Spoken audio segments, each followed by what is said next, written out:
Sizanzieto zakwa zebi zonzelandi bala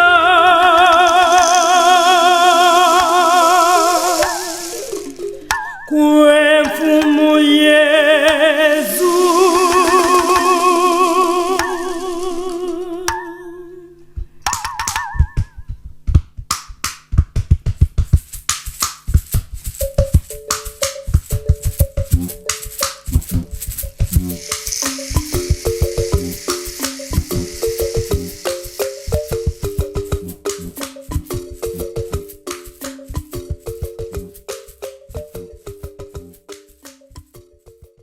Le cardinal Émile Biayenda. Le 3 juin 1971, sous la recommandation de Monseigneur Théophile Mbemba, archevêque de Brazzaville, Monseigneur Émile Biayenda, alors archevêque coadjuteur, écrivit à plusieurs carmels de France, dont celui de Lisieux. La demande concernait l'implantation d'un carmel à Brazzaville, au Congo. Le 21 juillet 1974, 2 carmélites arrivent à Brazzaville. Sœur Michel Panchard, Suissesse du Carmel de Verdun, et Sœur Gisèle Miouet, Française du Carmel de Tours. Le 8 février 1975, le cardinal Émile Biayenda les installe provisoirement au foyer Abraham dans la paroisse Notre-Dame du Rosaire de Bakongo.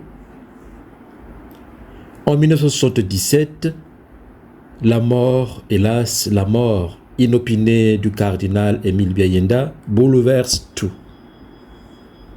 Avec la grâce de Dieu, les sœurs carmélites finalement s'implantent sur la colline de Saint-Jean à Kinsundi. C'était le 24 août 1979, accompagné par Monseigneur Barthélemy Batantou. Et depuis ce jour, les sœurs carmélites sont là, sur cette colline de Saint-Jean à Kinsundi.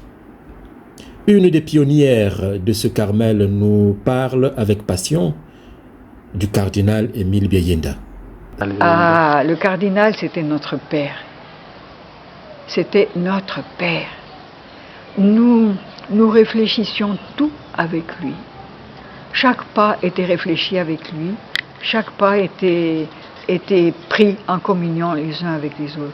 Il aimait son Carmel et nous l'aimions comme notre père. Nous continuons de l'aimer comme notre père. Et sa disparition a été je ne sais pas si j'ose dire ce nom, mais enfin terrible pour nous. Terrible, on ne pouvait pas comprendre. Mais nous savions qu'il avait donné sa vie par amour. Par amour pour son Dieu, par amour pour son peuple. Il a livré sa vie pour son peuple. Et nous nous sommes sentis très proches, intimement. Il était fort dans sa douceur. Il était celui qui avait pitié, des malheureux, celui qui écoutait. J'ai été toujours très frappée. C'était un homme d'écoute. Quand des petits-enfants venaient nous voir, il était là, il s'occupait des petits-enfants, il écoutait. C'était un homme d'écoute, très profonde. Écoute de Dieu, écoute des autres. Vous espérez que sa béatification, sa canonisation va venir? Oui, nous l'espérons. D'une grande espérance. Mais pourquoi? Parce que c'est important. Pas pour la gloire de... Non. Parce qu'il va apparaître comme un modèle, pour nous tous. C'est pas pour se glorifier d'avoir un saint, ça sert à rien. Mais pour s'émerveiller de l'œuvre de Dieu, justement, dans celui qui a été notre Père et qui demeure. Il faut que ce soit connu. Beaucoup de grâce attachée aussi à cette canonisation, pour le peuple entier. Pas pour la gloire, ça non. Et vous avez le sentiment qu'il est avec vous aussi de temps en temps au Carmel, sa présence? Il est avec nous. On a déjà vu des signes de sa présence avec nous. C'est-à-dire? Il nous a aidés de bien des manières de traverser certaines épreuves. Il a aidé Françoise dans sa maladie. Il y a eu une grande amélioration et aujourd'hui elle marche, elle est complètement indépendante alors qu'elle ne pouvait plus rien faire toute seule. Moi-même qui étais son infirmière, jour et nuit, elle souffrait, il fallait la changer de position combien de fois. Et on se disait Seigneur. Et par l'intercession du cardinal, il y a eu vraiment... Aujourd'hui elle est debout, elle marche, elle souffre encore un peu, mais c'est incomparable. Incomparable. Mais c'est notre papa. Tous les mardis, nous exposons sa photo à la chapelle et nous prions le soir, tous les mardis, la prière du cardinal pour demander la béatification et la canonisation. Et tous les mardis aussi, nous demandons une messe pour que se réalise le Seigneur réalise cette grâce pour l'Église du Congo et toute son Église. Nous le prions. Et je vois, il nous a visités, vous-même vous savez, il nous a visités en 2013. Comment il vous a visité? Mais vous savez que je suis debout devant vous, mais j'étais incapable de me tenir debout toute seule. C'est-à-dire? J'étais paralysée. Je ne pouvais pas me tenir debout. Je ne pouvais pas marcher. Je ne pouvais pas m'habiller. Je ne pouvais pas me laver. Donc, j'étais totalement dépendante. Mais, par la grâce du cardinal, par la neuvaine que nous avions fait, pour demander que toute la communauté, que tu sais et que toute la communauté a fait pour moi, le cardinal nous a surpris. C'était une belle surprise le 22 janvier 2013. Je me suis levée le matin toute seule pour la première fois. La sœur Marie-Agnès venait pour m'aider à me relever. J'ai bondi moi-même de mon lit, je m'assieds. Elle était dans l'étonnement. Parce que vous ne le faisiez pas avant. Mais j'étais capable même de dormir 2 heures de temps la nuit. Je ne dormais pas. C'est la première fois, la première nuit que j'ai dormi profondément. J'ai dormi profondément. Et elle est venue à 5 heures pour me lever. J'étais incapable de me lever. Pour me laver, je dis, elle m'appelle. Je n'entends pas. J'étais dans un sommeil profond. Ah, à ce point. Elle m'appelle une deuxième fois. Il y a Françoise. Rien. Une troisième fois, elle hausse la voix. J'ai dit entre. Quand elle entre, je bondis, je m'assieds. Oh! Non pas seulement ça, je me lève, je commence à faire tac, tac. Et nous deux, nous commençons à... Oui. Nous deux, nous commençons à... C'était incroyable. On commençait à chanter les louanges du Seigneur. Parce qu'elle était venue dans l'optique de te relever, de te laver. Me laver, mais... C'était formidable. C'est une chose que je ne peux pas expliquer, que je vois que Dieu est grand. Je ne peux pas expliquer, je ne peux pas... Mais j'étais légère. J'étais devenue légère. Et je marchais. Extraordinaire. Je suis sortie dans le couloir pour la première fois. Et je marche. Plus tard, je suis montée à la chapelle toute seule. Vous saviez que pendant des mois, j'étais assise dans un fauteuil devant la chapelle. Je suivais la messe dehors. Le prêtre venait devant la chapelle et me donnait la communion. Je ne rentrais plus à la chapelle. Ce jour-là, j'ai mis pied dans la chapelle.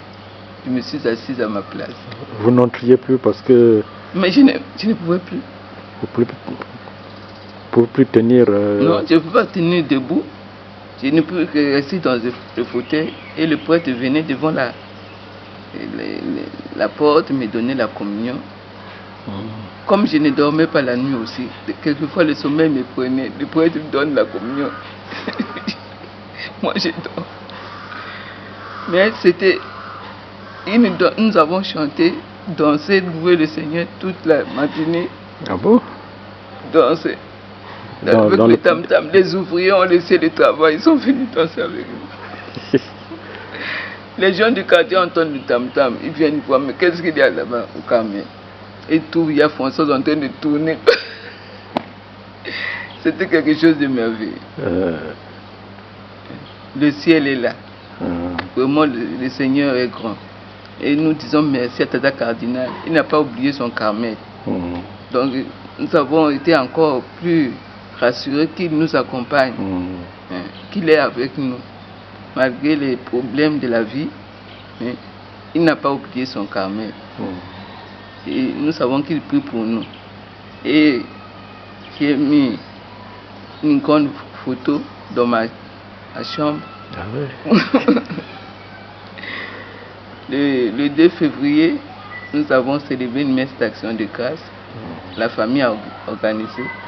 Nous avons loué le Seigneur pour lui dire merci. Le Seigneur m'a laissé.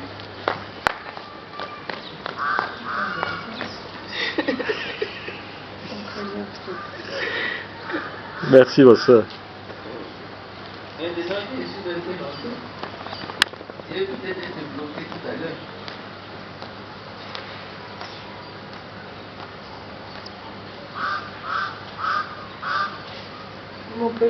Ce matin, quand je suis sortie de la chapelle, j'ai vu qu'elle était en train de marcher.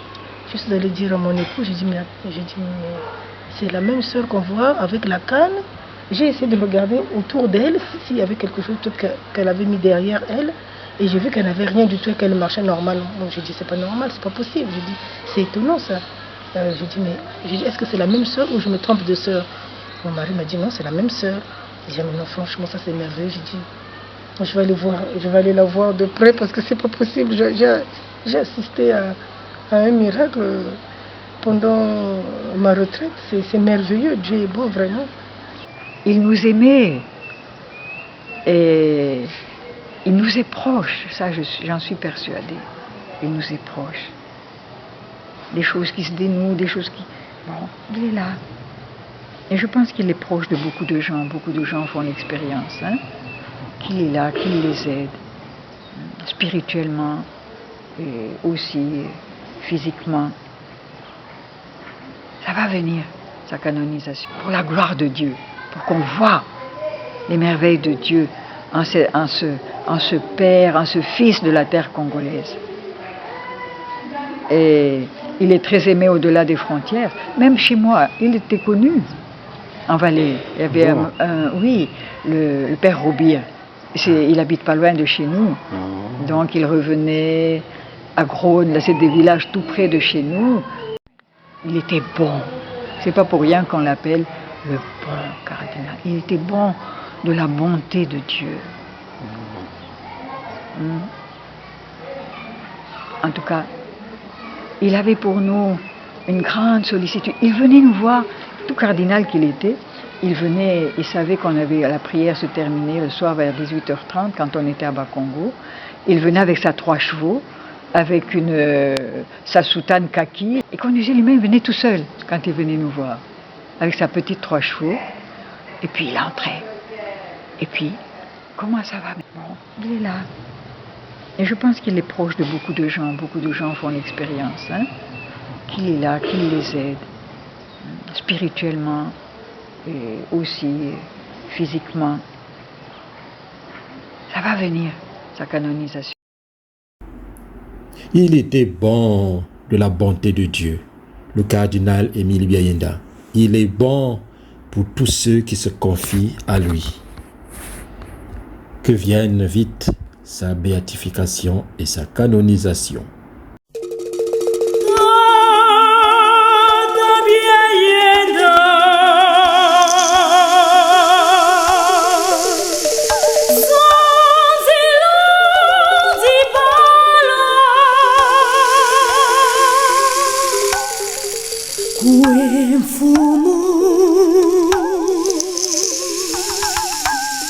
Pasizantie doza kwa zebi